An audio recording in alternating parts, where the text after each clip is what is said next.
Wangapi wapo tayari kuwa viriba vipya? Wanampa nafasi Roho Mtakatifu endelee kuwatengeneza, kuwafanya kuwa viriba vipya. Mungu akubariki sana. Bwana Yesu atusaidie sana. Kwa hiyo ujumbe wetu wa leo ni nguvu ya nidhamu katika kuyafikia malengo. Nguvu ya nidhamu katika kuyafikia malengo. Nguvu ya nidhamu katika kuyafikia malengo. Siku zote nimekuwa nikisema ya kwamba katika ulimwengu huu wa anguko, tukiwa katika miili hii ya anguko, hakuna mafanikio tunayoweza kuyapata kwa urahisi. Ni lazima tukubali kulipa gharama, yawe ni mafanikio ya kiroho au kihuduma, yawe ni mafanikio ya kiuchumi, yawe ni mafanikio ya kitaaluma, kwamba mtu anafanya vizuri darasani, ametia bidii. Sawa sawa wapendwa, amelipa gharama. Kwa hiyo mafanikio katika nyanja yoyote ile ya maisha hayapatikani kwa wepesi. Sasa miongoni mwa gharama ambazo tunatakiwa kuzilipa ili tupate mafanikio, ikiwa ni pamoja na kuwa na sifa za kanisa lenye kukua, ni nidhamu. Nidhamu, sema nidhamu. Sasa neno hili nidhamu ni neno kubwa sana. Tutajaribu kulichambua ili tuweze kuelewa kwamba nidhamu hasa ni nini. Na niseme hivi ya kwamba kwa sababu ya kukosa nidhamu, watu wengi wamekuwa na ndoto nzuri za maisha kuhusiana na hatima yao, lakini ndoto zile hazitimii, inabakia kuwa ni ndoto tu za mchana, daydreams. Tunaweza tukasema tuna maono mazuri, tutaishia tu kusema tutapanda makanisa yasiyopungua 100 katika miaka 10, tutazalisha watumishi wa Mungu, tutafanya hivi na vile na vile na vile. Lakini bila kuwa na nidhamu, hayo yote yatabaki tu katika maneno au maandishi. Maana unaweza ndoto zako au maono yako au malengo yako ukayaandika, lakini yatabaki tu kwenye notebook, hayatakuwa halisi kama hautakuwa na nidhamu katika utendaji. Bwana Yesu atusaidie sana. Sasa sisi wana TOC tunataka ifikapo 2033 tuwe 3,000. Na ili tuweze kufikia viwango hivyo, tunatakiwa kuwa na hizo sifa 8. Na ili tuweze kuwa na hizo sifa 8, mojawapo tunatakiwa kuwa watu wenye nidhamu. Mungu atusaidie sana. Sasa nidhamu ni nini? Kwa mujibu wa kamusi ya Kiswahili sanifu, nidhamu ni mpango mzuri wa kutenda jambo au wa kufanya kazi. Ni utaratibu mzuri wa kuendesha jambo. Ni adabu. Hiyo ni tafsiri nimechukua kutoka kwenye kamusi ya Kiswahili sanifu. Kwa mujibu wa The Complete Christian Dictionary, wao sasa nitasoma kwa Kiingereza alafu na kutafsiri kwa Kiswahili.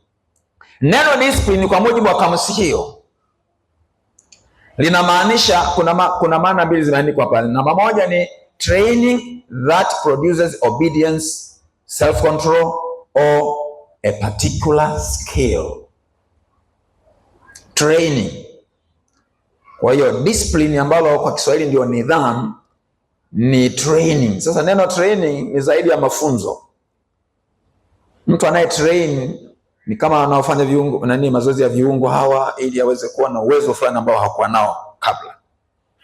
Ile ni training ambayo inakufanya uwe na skill fulani ambayo wengine ambao hawajawa trained hawawezi kuwa nayo. Jamani, tuko pamoja? Kwa hiyo nasema training that produces obedience, self-control or a particular skill. Yaani mafunzo mfanya mtu awe mwenye utii, aweze kuwa na kiasi, self control jamani ndio kiasi. Aweze kuwa na kiasi au awe na ujuzi fulani hivi maalum. Lakini namba 2, discipline ni control gained as a result of this training.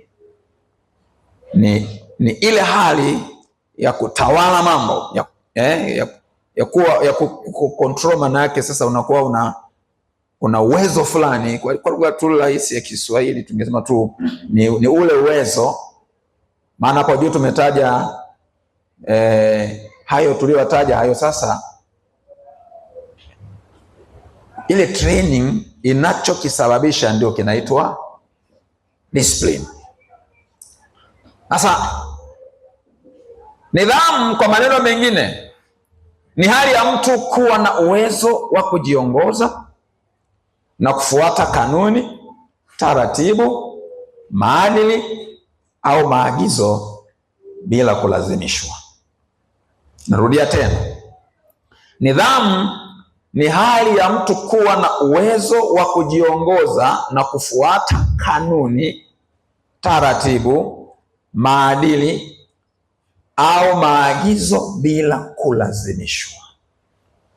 Unaweza kuona vile ambavyo hatuwezi kuwa na functional structures na zika operate effectively, yani zika operate vizuri kama hatuna nidhamu, kwa tafsiri hii.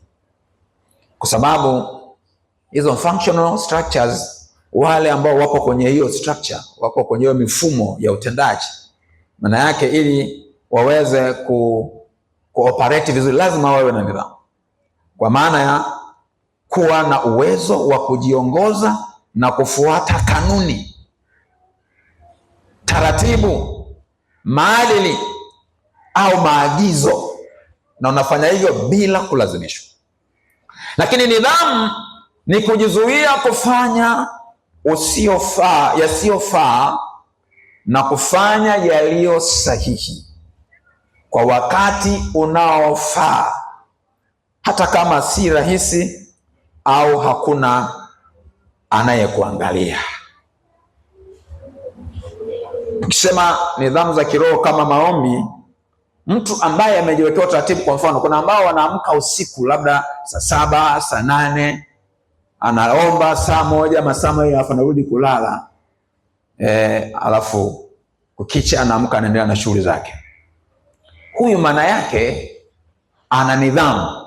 Si kwamba mwili unaitikia kirahisi wakati wote, si kwamba unajisikia kuomba wakati wote, lakini kama wewe ni consistent prayer, ni muombaji ambaye ni tabia yako endelevu, sio unaomba mara moja tu unapojisikia, huko kuwa na hiyo tabia kwa namna iliyo endelevu, maana yake unayo nidhamu.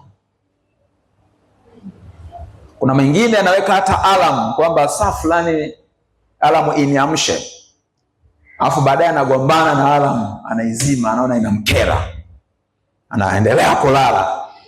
Huyo hana nidhamu. Kama umejiwekea utaratibu kwamba mimi saa 10 za usiku naamka, naomba mpaka saa 11, hiyo ni saa 1 angalau, au saa 12, hayo ni masaa 2, na baada hapo naendelea na shughuli zangu. Usidhani itakuwa rahisi tu kuamka saa 10 za usiku. Ni lazima uwe na nidhamu. Unaulazimisha mwili, utake usitake, unaamka mpaka baadaye unalazimika kuzoea. Lakini hata ukizoea, usidhani kwamba mwili hautamani kurudi kwenye comfort zone. Kwa hiyo unaweza kama umeendelea tabia fulani hivi kwa kuwa umeulazimisha mwili, lakini kuna wakati ukiusikiliza ule mwili unadai tu, yaani madai yake huwa hayaishi. Madai ya mwili huwa hayafanyaje? Hayaishi. Kwa hiyo kuna wakati mwili utakuwa unataka urudi kule kwenye starehe. Lakini ili upate mafanikio ni lazima uwe na nidhamu ya kulazimisha mwili, nidhamu ya kulazimisha akili zako, nidhamu ya kujilazimisha kwa ujumla, ili ufanye mambo sahihi yatakayokupa matokeo unayoyataka. Ukisikia mtu ana bidii ya kazi, maana yake ana nidhamu. Ukisikia mtu huyu ni mvivu, maana yake hana nidhamu, hawezi kujitawala, hawezi kutawala mwili wake. Anausikiza mwili pale ambapo hautaki, basi yeye anausikiza mwili, na kwa namna hiyo hawezi kupata mafanikio. Nidhamu inahusisha kujitawala, self control. Sasa huku kujitawala nakozungumzia hapa, hii self control ni tunda la Roho. Self control kwa maana ya tunda la Roho ni kudhibiti mwili, kwa maana ya nini? Kudhibiti ile asili ya dhambi, ile old nature. Asili ya dhambi inaitwa kama utu wa kale, old nature, na majina mengine. Kwa hiyo Paulo anapoandikia Wagalatia kwenye ile sura ya 5 kuanzia ile mstari wa ngapi? Mstari kuanzia wa 16, anasema basi nasema enendeni kwa Roho, wala mtazitimiza kamwe tamaa za mwili. Alafu anataja matendo ya mwili, na baadaye anataja pia matunda ya kuongozwa na Roho Mtakatifu, kwa maana ya tunda la Roho. Sema tunda la Roho ni, anataja ile orodha. Miongoni mwa kinachotajwa katika orodha hiyo ni self control, kiasi. Bwana Yesu atusaidie sana. Lazima tuwe na nini? Tuwe na kiasi. Kwa hiyo kwa namna fulani hivi neno nidhamu lina uhusiano mkubwa sana na kiasi, au hiyo kwa Kiswahili na kwa Kiingereza self control. Sasa tukiwa watu wenye nidhamu, tukiwa watu wenye self control, kuna faida 3 nikutajie. Faida ya kwanza ni kujishikamanisha katika mfumo wa kanisa la mahali pamoja kwa urahisi. Wakristo wenye nidhamu, wale ambao wamempa Yesu maisha yao, wamesamehewa dhambi na kuokolewa, ni watoto wa Mungu. Ukiwajumuisha hao ndio kanisa, yani sisi ambao tumempa Yesu maisha yetu, sisi tuliookoka ndio kanisa. Sasa kanisa ni mfumo unaoanzia kwenye kanisa la mahali pamoja, lakini unakuja sasa kwenye ngazi zingine. Kama ni katika mfumo wa dhehebu, kuna kanisa la mahali pamoja kama TG yetu hii. Kanisa la mahali pamoja inafuata section, inakuja jimbo, alafu inakuja taifa. Lakini Assemblies of God ipo ya dunia, na kuna mifumo yake ya kibara. Kwa mfano bara la Afrika, na unakuta na uongozi wao na nini. Kwa hiyo hiyo yote ni mifumo. Sasa nisiende mbali sana huko, tuzungumzie mfumo ule wa kanisa la mahali pamoja. Maana mfumo huu ukikaa vizuri, kitenda kazi vizuri, hiyo mifumo mingine inakuwa ni mepesi zaidi. Bwana Yesu atusaidie. Kwa hiyo narudia tena, kanisa ni nini? Kanisa ni mfumo, na wewe uliyempa Yesu maisha yako ni sehemu ya huo mfumo. Tunaposoma Waefeso sura ya 4 mstari wa 1 mpaka 16, tutasoma hapo. Haya maandiko huwa tunajifunza mara kwa mara. Sasa hebu turudie tena. Waefeso sura ya 4, tutasoma ule mstari wa 1 mpaka wa 16. Ikibidi naweza nikaruka baadhi ya maeneo. Anasema, kwa hiyo nawasihi mimi niliye mfungwa katika Bwana, mwenende kama inavyostahili wito wenu. Wito gani huo? Kisoma maeneo pengine utagundua kwamba ni wito wa kuwa watakatifu. Hawa Waefeso waliitwa kuwa watakatifu. Sasa nikaanza kuchambua sana hapo kama muda mrefu sana.